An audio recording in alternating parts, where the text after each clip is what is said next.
Monster. Its definition is a frightening and hideous creature that produces harm with its appearance or actions.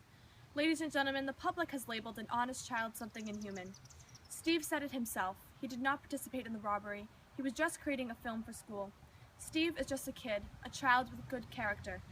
Mr. Zawicki said that he was an honest and hard-working student, one of his best. Why would a kid with such great and noble qualities do such a thing? Here's the answer. He wouldn't. Steve is a victim of circumstance. It could have been you. Imagine yourself just innocently walking down the street, and then the next, being on trial for felony murder. The evidence the witnesses have brought to the stand to support Steve's innocence says it all. Steve Harmon is not guilty. Steve Harmon is not a monster. Steve Harmon is innocent. Saying that he participated in a monstrous act defines him as inhuman. However, ladies and gentlemen, Steve Harmon is not a monster. He is innocent.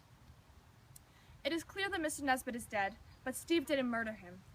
Steve didn't participate in the robbery, so why is Steve Harmon here? Boba testified that it was just him and James. Boba mentioned that James had it all figured out, but he could have just lied to save himself the trouble. If Steve honestly said that he did not participate in the robbery, there was no way that he was giving King or Evans any type of signal. James blamed an innocent kid. Mr. King said he had all under control, but in reality the whole plan was a mess. Bobo and James aren't friends with Steve, ladies and gentlemen. The evidence is obvious. Steve is innocent. Osvaldo Cruz's testimony mentions how he is afraid of Steve and how he is too young. However, Mr. Cruz hit his girlfriend and he was abusive. A little innocent kid who was supposedly forced into a crime wouldn't hurt a loved one. If Osvaldo is a little boy who did take part in a drugstore robbery, then why is he not being charged? Steve is a boy as well, a child who didn't even participate in the robbery. Ladies and gentlemen, this evidence shows how charging a 16-year-old boy for felony murder is unfair and injustice. Steve is scared too.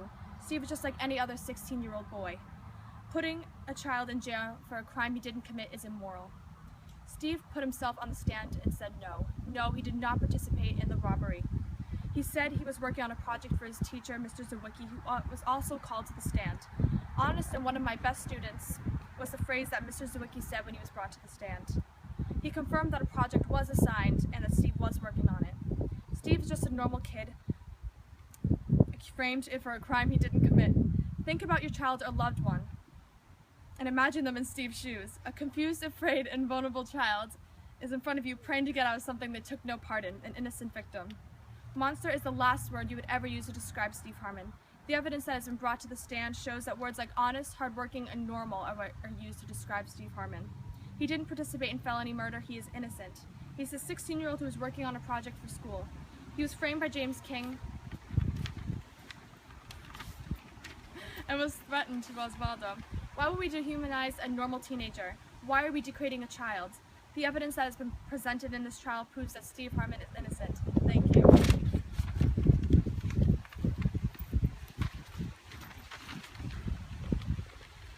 A bullet through the lung. So I can cut the part out? Yep, Okay. we'll just cut that part out. Alright. A bullet through the lung and internal bleeding. Algonado Nesbitt lives his last moments of life, drowning in his own blood, fighting for survival. Working at the local drugstore, it was just an ordinary day for Mr. Nesbitt. Then tragic struck. Against his own will, Mr. Nesbitt reached for his gun for self-defense against Bobo Evans and possibly James King and other accessories including Steve Harmon and Osvaldo Cruz. According to Bobo Evans, James King grabbed the gun and shot Mr. Nesbitt, leaving a dead body lonely and helpless on the cold floor of his own drugstore. For the thieves attempting to rob the store, the murder that took place cost them their stolen money. But for Mr. Nesbitt, it cost him something more valuable than money, his own life.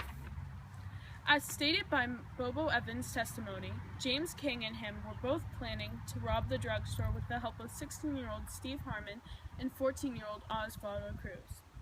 James King promised Steve part of the money from the robbery if he would check to see if everything was clear. But after the murder went down, James and Bobo had to leave in a rush. Leaving the cash register open, several packages of cigarettes spread throughout the store, a gun left out that was said to belong to Mr. Nesbitt, and Mr. Nesbitt, dead on the floor. Poor or not, people are willing to do anything for a little extra money in their wallet, even kill an innocent person. Also, someone else was said to by Bobo that was very interesting. He was able to identify Steve Harmon and stated that he knows him from around town. But according to Steve Harmon, during his testimony, that he doesn't recall ever having a conversation with Bobo Evans. So who do you believe? The person who will say or do anything to stay out of jail, or the person that is already in jail? The closest primary witness we have for this case is Laurel Henry. Henry says she was in Nesbitt's store on the 22nd of December buying cold medicine for her granddaughter. While she was in there, she hears men arguing about something and sees Mr. Nesbitt walk over to them. After that, she makes out, "Give me the money." But before anything got worse, Henry ran out of the store. Although she didn't see what happened after that, she was able to identify King in a lineup and at the testimony, the same person who was said to be the shooter of Mr. Nesbitt. With that said, these thieves are no fools. They had to make sure that Jose Delgado, who happens to be a black belt in karate, is out of the store. What better person to make sure the coast is clear than Steve Harmon? Osvaldo claims he was forced to be part of the crime, so he's untrustworthy to Bobo Evans. Bobo claims he knows Steve from around town, making him a perfect person to help accomplish the crime. But this crime did not go down without a fight.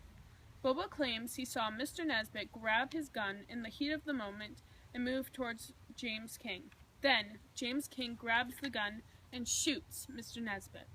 Some might question if it was James King that shot the gun, because the wound found on Mr. Nesbitt was on the left side of his body, making the shooter most likely right-handed.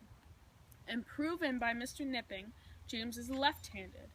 But if you were going to shoot someone and fast, would you take the time to switch to your dominant hand for a better shot?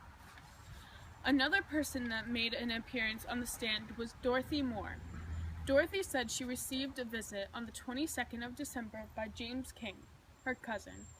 James was not known for showing up to his cousin's house frequently, and this took her by surprise, especially when he came bearing gifts. James arrived at Dorothy's house at around 3:30 with a lamp for her, but when Dorothy was asked if she still had the lamp, she claims it broke, so she had to throw it away. This had gotten rid of any proof that King was ever there. Dorothy also mentioned she didn't think King had a job at the time. So why would someone buy a lamp for a distant family member if they barely had money for themselves? Defense can stretch the story as much as they want, but you can't make up the facts in common sense. Steve Harmon and James King have been involved in gangs and bad crowds their whole life growing up on the poorer side of town.